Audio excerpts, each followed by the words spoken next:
छोटे से गांव में राधा नाम की एक महिला ने कुछ साल पहले पशुपालन करके दूध का काम शुरू किया था। अपने काम की शुरुआत उन्होंने 2 पशुओं से की। दूध निकालने और फिर दूध बेचने के काम खुद ही करती थी। हालांकि उनका भरा पूरा परिवार है। बच्चों की शादी हो चुकी है। बेटी की शादी पिछले महीने ही हुई थी। आस पड़ोस के घरों की महिलाएं उन्हीं के यहाँ दूध लेने आती है। आज सुबह जब पड़ोस में रहने वाली मंजू राधा के घर दूध लेने के लिए डोली लेकर पहुंची तो उस समय राधा आंटी फोन पर बात कर रही थी।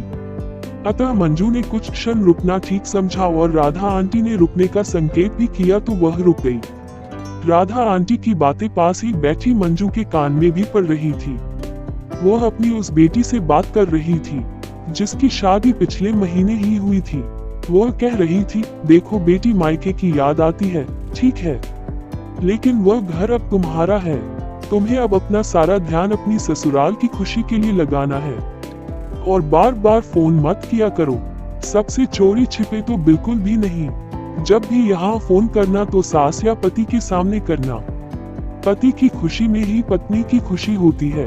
तुम अपने फोन पर मेरे फोन का इंतजार कभी मत करना।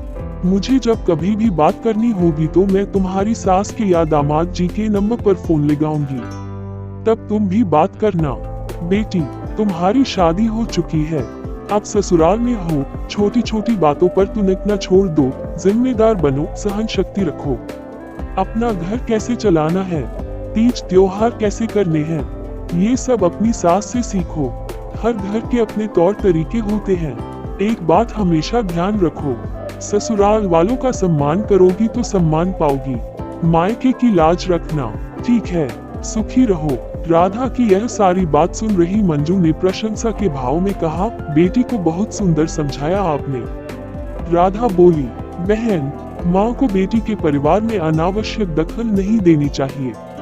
उन्हें अपने घर की बातों को भी बिना मतलब इधर उधर नहीं करना चाहिए। उस घर कोई समस्या हो तो समस्या का हल खुद ढूंढो। मंजू उस देवी का मुंह देखती रह गई। सभी माँ को इसी तरह से सोचना चाहिए ताकि बेटी अपने घर को खुद का घर समझे और उसके घर में खुशहाली आए।